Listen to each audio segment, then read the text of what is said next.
This is ICASTnews.com, live and direct from United Nations headquarters in New York City on the banks of the East River, and this is a Cafe Forum 10 by 20. We're discussing oceans, ocean pollution and solutions, and joining us is one of the great strongmen of the United Nations, Amir Dassal.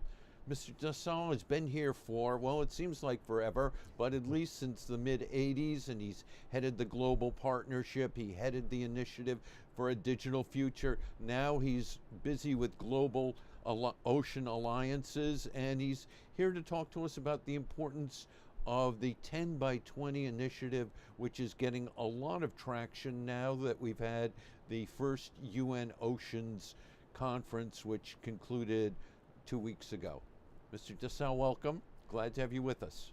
Thank you, Dr. Sanders. I'm honored to be here. This is very exciting.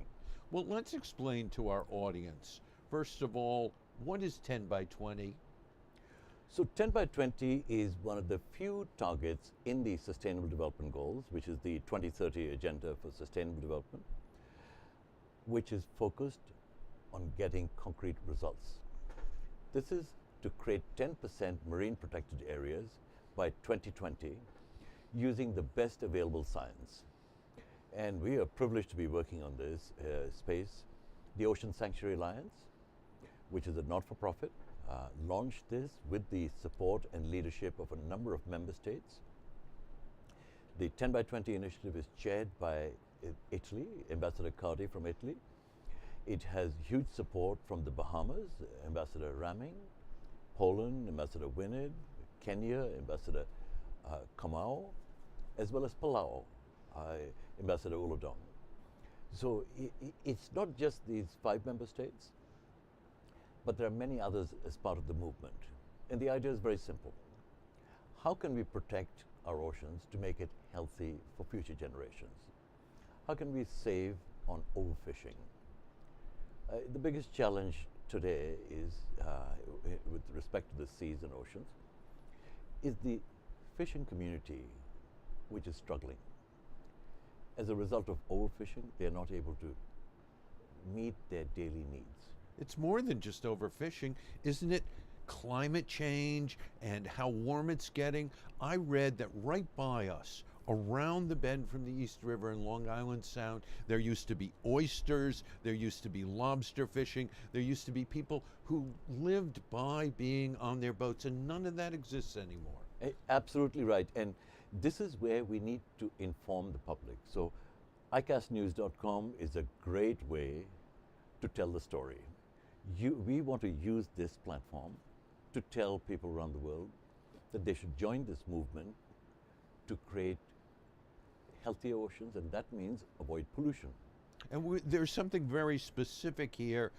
Sometimes at the UN we get too much into acronyms, right? And little names. But there's something called MPA, Marine Protected Areas. Right now, depending who you ask, there's 1 or 2%. Woods Hole says 1% of the world's got MPAs. I heard at the Oceans Conference 2%. What's an MPA and why does it matter?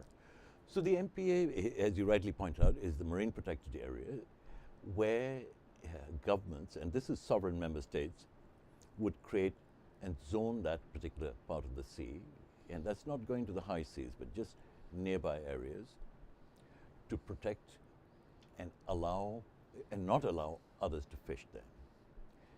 Protect marine life, take advantage of the biodiversity. The pollution aspects. We've got plastics in the sea, which is impacting the fish. And that's the fish we can consume at the end of the day.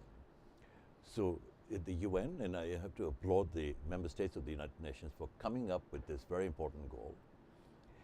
And depending on which country you speak with, their targets, we want to achieve 10% by year 2020. So we don't have much time left. We've got 3.5 years, less than 3.5 years left. Some countries have already started to make inroads into that. The Bahamas, for example, is already ahead. They've reached their 10% target. They've reached 10% already. Yes, sir. And so that means it really is better in the Bahamas. Much better, indeed. As they say, when you want to take a break, go to the Bahamas. You will see how the Bahamas National Trust, for example, is responsible for creating these MPAs, zoning the areas, and they're doing amazing work. Palau, which is a small country with 33,000 inhabitants, President Remengesau made a major announcement 2 years ago, and he has followed that through, of zoning the entire area of Palau as marine protected.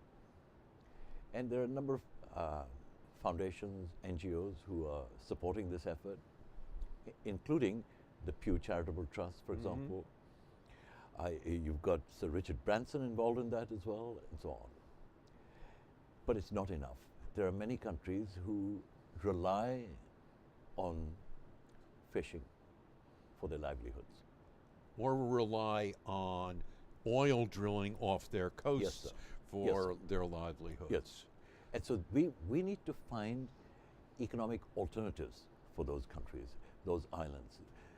The countries which suffer the most are the small island developing countries, what we call SIDS in the UN terminology. I'm sorry, I'm using an acronym. Oh yeah, but we know about them. We gave them a lot of coverage.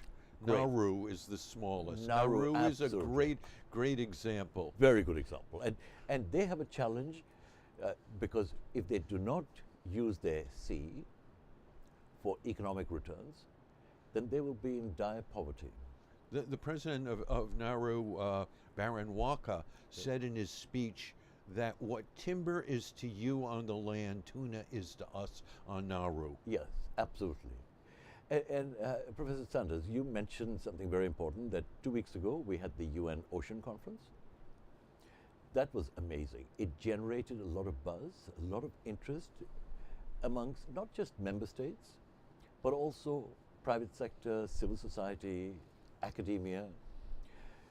You see, you cannot do anything unless you have proper research.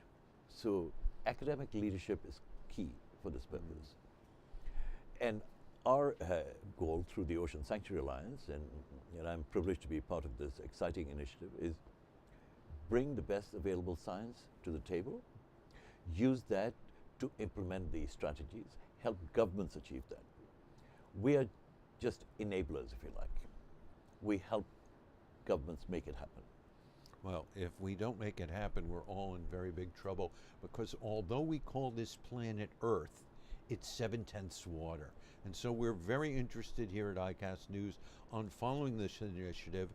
10 by 20 is not too long away. 2020 is coming right around the corner. Right. So we intend to have a long series of broadcasts devoted to enlightening people on the issue, debating the problems in the issue, looking at the obstacles in the issue, and trying to get especially young people throughout the world engaged in pushing this agenda. Thank you. I'm so pleased you mentioned young people, because those are the people we're working for at the end of the day. It's for future generations. We need to leave this planet in a better state than we found it. And I think, so to say, the elders are beginning to realize that that's a priority. I think you're exactly right. I thought the President of the General Assembly put it well in his welcoming address, where he said, we've made this problem, we humans have to fix it. Fix it. Thank you. Yes. Yeah. Well, thank you so much for coming in. We'll look forward to seeing you again, and look forward to 10 by 20 proceeding rapidly. Thank you very much for having me. My pleasure. For ICASTnews.com, live and direct from United Nations headquarters on the banks of the river here in New York City, for Cafe Forum Ocean Dialogue 10 by 20, I'm Jonathan Sanders.